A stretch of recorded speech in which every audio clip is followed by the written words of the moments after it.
अस्सलामुअलैकुम dear students, कैसे हैं आप सब। आई होप आप लोग खैरियत से होंगे।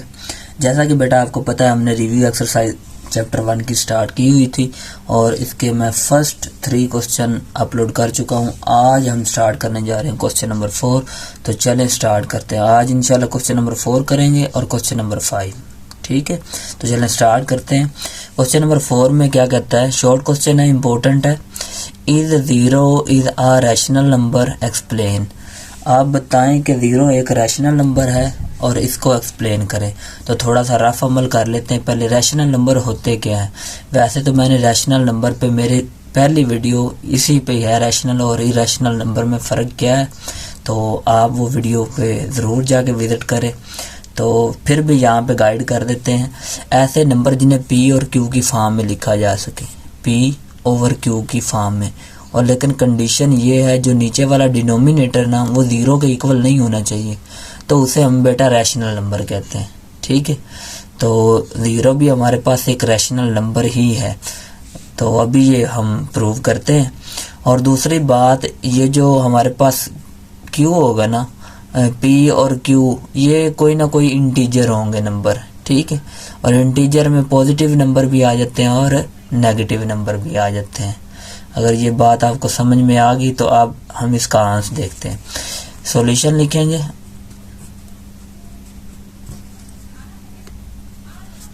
तो बेटा 0 हमारे पास एक रैशनल नंबर ही है। देखिए, अगर मैं यहाँ पे 0 लिखूं, अगर ये 0 को p मान लें और ओवर में इसके 1 से डिवाइड करें, तो देखिए ये जो नीचे वाला डिनोमिनेटर है वो 0 के इक्वल नहीं है, तो इसलिए 0 हमारे पास एक रैशनल नंबर है। इसी तरह अगर मैं करता हूँ 0 डिवाइडेड बाय 8 कह देता हूँ, तो 8 देखें ये कोई नंबर है, इंटीजर है, और ये नीचे वाला जो डिनोमिनेटर है वो 0 के इक्वल ना हो। तो यही ये रैशनल नंबर की कंडीशन होती है कि बटे की फॉर्म में नंबर को लिखो, लेकिन जो डिनोमिनेटर है वो 0 के इक्वल ना हो, चाहे ऊपर वाला 0 हो जाए। ठीक है, पी हमारे पास 0 हो सकता है लेकिन क्यू 0 ना हो, तो बेटा वो रैशनल नंबर होता है। आई होप आपको समझ आ चुकी होगी। तो चलें अब इसका ना एक स्टेटमेंट में आंसर दे देते हैं। तो हम कह सकते हैं yes 0 is a rational number, rational number। 0 बेटा एक रैशनल नंबर है। उसकी रीजन क्या है, because it can be right in the form of P over Q। Reason ये है कि हम इसको बटे की फॉर्म में लिख सकते हैं। ठीक है, जैसे रैशनल नंबर को लिखते हैं, और वहाँ पर हम सच एज कह सकते हैं। अगर हम कह दें फॉर एग्जांपल, जैसे मैंने कहा 0 डिवाइडेड बाय 1, 0 डिवाइडेड बाय 8 ऊपर कह दिए, इसी तरह 0 डिवाइडेड बाय 9 कह दें आप, एक्सेट्रा। तो ये सारे हमारे पास देखिए 0 से नंबर डिवाइड तो हो रहे हैं, लेकिन नीचे वाला डिनोमिनेटर 0 के इक्वल नहीं है, तो ये हमारे पास 0 भी एक रैशनल नंबर होगा। ठीक है, तो ये आपका ये आंसर था। आई होप आपको ये क्वेश्चन समझ में आ चुका होगा। तो चलें बेटा चलते हैं नेक्स्ट क्वेश्चन की जानिब। क्वेश्चन नंबर 5 है बेटा, state trichotomy property of real number.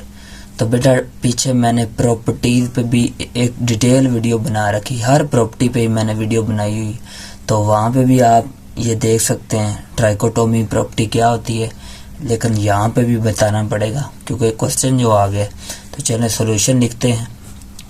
बेटा ट्राइकोटोमी प्रॉपर्टी ऐसी प्रॉपर्टी होती है जिसमें हमारे पास 3 नंबर होते हैं, रियल नंबर को बिलोंग करते हों। तो हम इसे लिखेंगे all A, B and C belong to real number. ये जो नंबर होंगे वो रियल नंबर को ही बिलोंग करते हैं हों, और इनकी हमारे पास 3 तरह की पॉसिबिलिटी हो सकती हैं। ट्राइकोटोमी प्रॉपर्टी में, मतलब फर्स्ट वाली लिखते हैं। फर्स्ट वाली में क्या होगा, ये जो ए और बी के दरमियान रिलेशन क्या होगा, ए इज लेस देन बी होगा, ए लेस देन बी हो सकता है, तो ये भी ट्राइकोटोमी प्रॉपर्टी अभी बताते हैं। तो इसे हम इंग्लिश में वैसे वर्डिंग में भी लिख सकते हैं, ए इज लेस देन बी। अब एक बात याद रखना, जिस तरफ ये एज हो ना वो चीज़ छोटी होती है, और जिस तरफ ये ओपन माउथ हो ना तो वो चीज़ बड़ी होती है। तो हम कह सकते हैं इज लेस देन बी। तो फॉर एग्जांपल कोई नंबर ले लेते हैं, जैसा कि 5 इज लेस देन 6, तो 6 बड़ा हुआ 5 से, तो ये भी एक हमारे पास ट्राइकोटोमी प्रॉपर्टी है।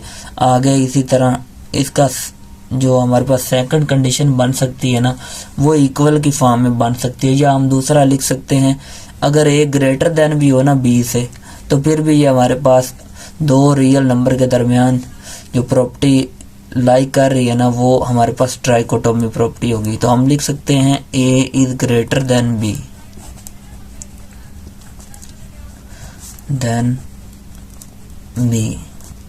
अब देखें ये इसका कैप इस तरफ ओपन है, तो ए वाला ये रियल नंबर बड़ा होगा बी वाले से, ठीक है।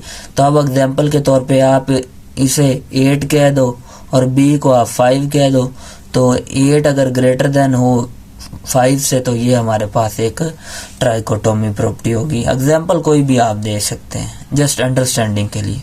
उसके बाद 3 वाली इसकी पॉसिबल जो स्टेट बन सकती है ना, वो इक्वल की फॉर्म में। फॉर एग्जांपल दो नंबर अगर इक्वल भी होंगे ना रियल नंबर, तो ये भी हमारे पास एक ट्राइकोटोमी प्रॉपर्टी होगी। तो हम लिख सकते हैं ए इज इक्वल टू बी।